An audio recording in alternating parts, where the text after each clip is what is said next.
Popular sportscaster Stephen A. Smith says a 2028 presidential run isn't out of the question. Smith did an interview with the Washington Post where he discussed his new politics-focused radio show and 2028 and his friendship with Sean Hannity. In regards to a potential run, Smith told the Post he has no desire or intentions to be a politician. He is leaving the door open, however, saying, quote, A, because friends and loved ones of mine have asked me to do so, and B, because if these candidates appear to be as atrocious as they've been, and we don't see a light at the end of the tunnel to go up against what the other side is throwing in our direction, then will I entertain it? Yeah, I'll entertain it. Sad I can't do a Stephen A. Smith impersonation, but it doesn't really work with my accent. Smith said that if someone were able to convince him to do it, he thinks he might still say no. The reason he's leaving the door open, he says, is because he promised people he, quote, cares about very deeply that he would, and that one never knows what God has in store. Smith also discussed his upcoming politics show, which premieres September 17th on SiriusXM. He told the Washington Post, I'm excited about it. It's something that I want to do and something I'm passionate about doing. I'm certainly not an aficionado by any stretch of the imagination, but I'm a conscientious observer. I care. I'm American. Smith then took a jab at former VP Kamala Harris, saying, unlike her, the 2028 Democrat nominee will have to do new media runs. Yes, indeed. Do you think Stephen A. Smith is the answer to what ails our nation, Robby? I think he's right to not rule out a presidential bid. By the way, I am also not You're leaving the door open. So you should Soave 2028. Extra attention to Rising and any other media property I'm involved in. Exactly. Because, watch everything they're doing, because you never know when you're going to declare. So that's a smart strategy to not explicitly rule it out and let the rumors swirl. I don't know whether he will run or not. It's an option that isn't open to me, I'm sad to say, unless they change the Constitution.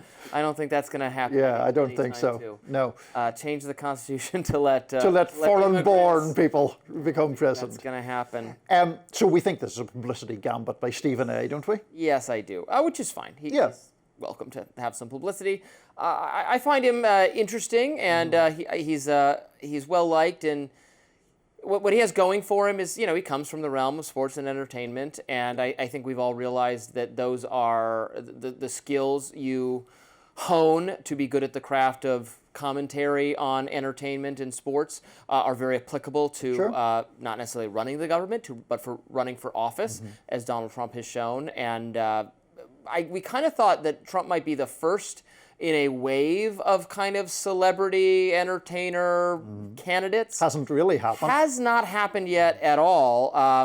Mark Cuban has talked about running. That would be another person kind of in that mold. From the same show, Kevin O'Leary had talked about doing it in Canada. Someone of that, we always hear about Oprah, other people like that. It very well could be done, but we actually haven't seen it yet. No, we hadn't. I mean, I remember when Arnold Schwarzenegger was first elected governor of California, and that was going to kick off this great wave of things. There was speculation about some of the people you mentioned, and that didn't until it was Trump, obviously. And like you say, Jesse Ventura. It used to be. It was a thing when a celebrity, isn't that funny? Yeah. But it hasn't really increased over time. Even No. though it seems obvious, there are definite advantages to being very well known already and having an existing fan base to translate into political support. Right, and often the idea is that a celebrity will somehow be able to transcend the partisan divide. I've always been skeptical about it, but it's an argument you hear. Like sometimes The Rock is mentioned, for example, as a potential candidate, and there's this idea that someone like him would sort of vault above the divide. I don't think that's really possible. I think the reason there is a divide is because people have different strongly held political views. But our director is in my ear telling me that I will be part of his cabinet. So at least that nice.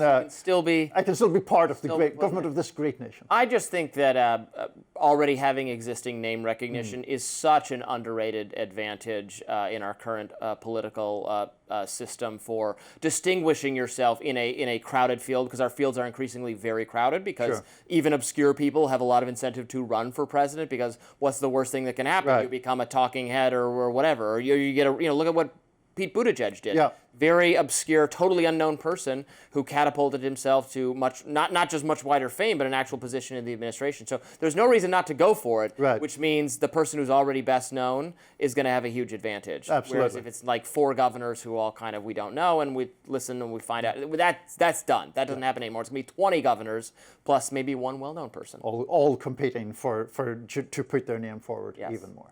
Up next, a judge ruled that President Trump deploying to Los Angeles was illegal. I'll be discussing that more in my notes. Stay with us.